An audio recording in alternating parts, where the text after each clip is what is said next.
about the meeting. Do you have any questions, Master Dan Heng? I know all that I wish to know.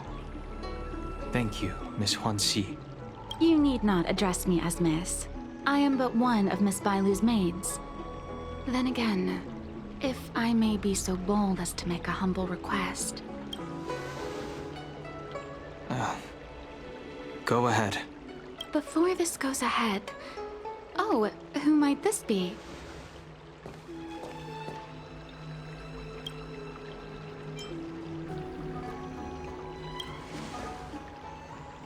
I'm speaking with Master Dan Heng. I'm afraid this doesn't involve you.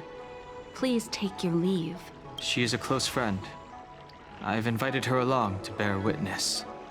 Please, treat her as you would me. Now, what was your request? Then I hope you don't plan on meeting with Miss Bailu.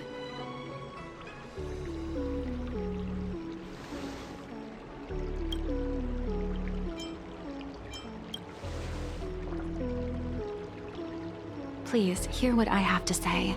I have good reason to be concerned. Perhaps you should know that Miss Bailu's path to becoming a High Elder was neither in compliance with proper protocol, nor of her own volition. Everything was a result of the stubbornness of her predecessor, Dan Feng. His hubris and tyranny brought about the end of the Luofu's High Elder succession.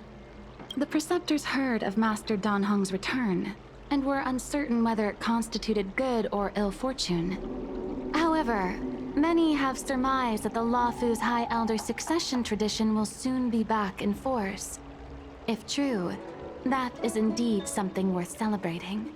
Whether we find another suitable candidate in accordance with the laws of our people, or have you take up the position anew, everything can still be mended.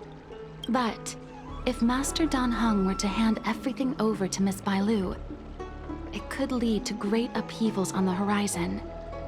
No good would come of it for her. Such a major matter as this is naturally up to the Preceptor Elders. I couldn't possibly say. I've been a maid here for 12 years now, and was with my mistress every day as she studied medicine and received tutelage. I've witnessed her countless escapes, and the inevitable, unwilling returns. As far as a Xianzhou is concerned, children like her enjoy a charmed and happy childhood. But as a High Elder in nothing but name alone, Miss Bailu is highly restricted in her actions, and has no freedom or say about her own life. I can't bear it. Your Highness, please think about this poor child. Miss Bailu is young, naive, and easily manipulated by others. I worry that under the pressure of others, she would be convinced into taking up too great a burden. I understand your concern, but I have nothing more to say on the matter at present. Then I will bid my farewell. Master Dan Heng, whether you choose to meet Miss Bailu or go with me to see the Preceptor Elders, I will be waiting for you by the ferry leading to Scale Gorge Waterscape. I haven't even set eyes on Bailu, and people are already urging me not to meet her. No need. March will find out sooner or later. You know that I'm a descendant of the Luofu Vidyadhara. In Scale Gorge Waterscape, you witnessed my secret strength, as March would call it. Yet that power stems from Dan Feng, my previous incarnation. He altered the process of High Elder succession, plunging everything into catastrophe. Ultimately, he suffered the punishment of molting rebirth. Based on the physiological principles of Vidyadhara reincarnation, I ought to have been an entirely new entity. And, in view of the law, all crimes from my previous incarnation should have been wiped clean. But in reality, I was locked up in the shackling prison at birth.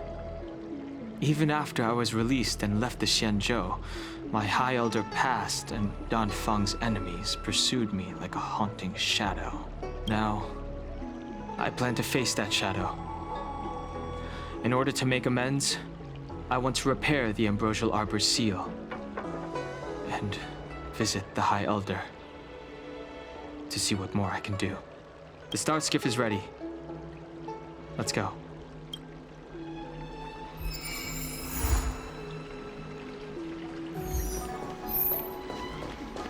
The Ambrosial Arbor.